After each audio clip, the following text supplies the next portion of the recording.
Man killed, another injured in Ocher's gun attack. The Saint and police are probing the shooting of two men, one fatally, in Ocherayos. Dead is 45-year-old Shane Matadine, otherwise called King, of Norbrook Acres Drive and Mahogany Beach in Ocherayos. The injured man is a 26-year-old unemployed of an Old Harbor St. Catherine address. It is reported that about 10 p.m., residents near Mahogany Beach heard explosions and summoned the police. Shane and the other man was found suffering from what appeared to be gunshot wounds. They were assisted to the St. Anne's Regional Hospital, where Shane was pronounced dead and the injured man admitted. Female vendor captured on video carrying out an unsanitary act facing prosecution. The female vendor who was captured on video carrying out an unsanitary act is facing prosecution. The announcement was made during a press conference held by the St. James Municipal Corporation yesterday. Speaking at the briefing, Mayor of Montego Bay, Richard Vernon, said the woman who was seen on the video apparently urinating in a bottle has been selling at the market for 10 years. He noted, however, that the incident did not happen at the market as the woman was vending along the roadway. The mayor explained that the Charles Garden Market has the necessary bathroom and vending facilities. Meantime, Medical Officer of Health for St. James, Dr. Francine Phillips Kelly, said the woman breached the Public Health Act and is liable for prosecution. The Charles Garden Market has the necessary amenities to facilitate persons, both customers and sellers, vendors in the area who utilize the market. We have bathrooms are in very good condition and persons can access them. We also have a facility there for vending activities and persons are asked time again to use it, the vendors and of course customers. We also have a process through which persons are able to utilize the market area as a vendor. You have to be licensed.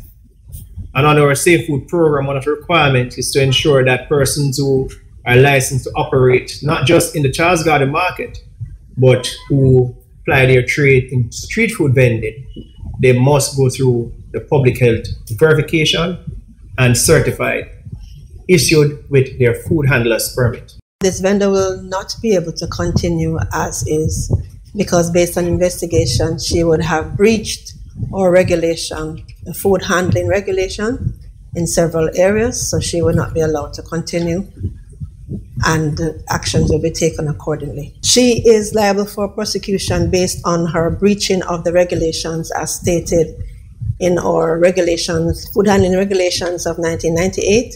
Because of the breaches that we have found, she is liable for prosecution, and that we'll be doing this week. Cop mom improving in hospital.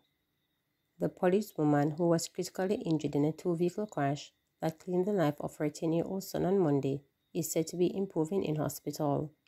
Sources said she was informed of her son's death on Tuesday afternoon when she was surrounded by relatives, including her daughter, who had arrived hours earlier in the country. She's not out of the woods yet. She is more current now, and she is communicating better to the point where we told her that her son has passed, a highly placed source told reporters. A 31-year-old man, who police said was the driver of the Range Rover involved in the collision that claimed the life of the little boy, remains in police custody after being questioned by investigators Tuesday afternoon. Police sources said the man, who turned himself in late Monday, has been warned for prosecution. Police refused to name the person believed to have been driving the Range Rover, which changed the joy and excitement of children going back to school on Monday to tears and sorrow. On Tuesday, there was a somber mood both of the boy's paternal home and his school. His father, Javon Sanchez, said his family is devastated as Javon was remembered as a child who brought joy to everyone around him. We spent a lot of time together. He was my little Pari. He was always there around his grandparents. He loved to be around them. They loved him just as much. Everybody loves him, neighbors, schoolmates. He had a good relationship with everybody, he stated. It's very hard to see Monday morning and everybody has their children going out and you look forward to hearing all the good stuff and it just never happens. It is traumatizing, he added. Javon's grandmother, Beryl Sanchez, recounted her last conversation with him on Sunday. I said, Javon, you can bring your game tablet home and mom will allow you to stay 15 minutes on it before it is school time. He said, no, grandma. He put down his game. I didn't know I wasn't going to see my grandson again, the grandmother stated. She said she told him of her expectation of him as he entered grade 6. He said, yes, grandma, I want to do well because I want to go to Knox College where my aunt and my dad went. I told him that he just has to continue working hard, she said, while adding that Javon had high hopes of becoming a pharmacist or medical doctor. I told him that is nice because we need a doctor in our family, she stated.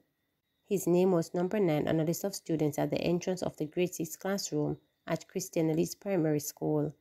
Instead, the classroom, his classmates paid tribute to him with notes and sketches. Kimberly Hewitt, his grade 5 home economics and language art teacher, described him as a jovial student. It is shocking news for us. He was a vibrant student. He was full of joy. Whenever you walk out of the classroom, he would be the one or one of the students running back to his seat and sitting and looking as innocent as ever, like he didn't do anything. He will be missed, she stated. Garcia Rattray, his grade 5 social studies and research teacher, remembered him as a lively student. Javon was my pari. He was the person who, when I got into the class with my clown self, he was the one to lead everybody on. He was one to always challenge something. He always had something to say as a rebuttal. He always questioned stuff. He was not afraid to ask. He was very confident, the teacher noted. When I went home on Monday, my stomach got tired. It was just so bad. Even driving to school and passing the scene, she said before breaking down in tears. The students are not taking it well. They are trying to be strong. You know, adults would know more than children, but they are trying to be strong. They are doing the best they can to cope with the situation, but it is very difficult. His life was just cut short and nobody saw it coming, she added, while pointing to a video which showed Javon dressed in his school uniform for what was to be his first day of grade 6. Then I saw this video where he was modeling in his new clothes, and I was just anticipating that would come and put up his foot and show me his shoes. It is just sad to see that he had the video done and I did not get to see any of it, she noted. The teachers and students were on Tuesday provided with grief counseling. Marsha Fennell Bell, Education Officer for Quality Education Circle QUC 46, said guidance counselors from neighboring schools are among those conducting grief counseling sessions. The Region 5 school resolute to support the Institute all the time and now in particular that our student has passed. Our Region Director, Mrs. Suzette Nelson-Simmet, was there with a team from the Ministry of Education. We are here again with the educational social workers and will be providing psychosocial sessions, she stated. Remember to subscribe, like, share, and click the notification bell for daily updates.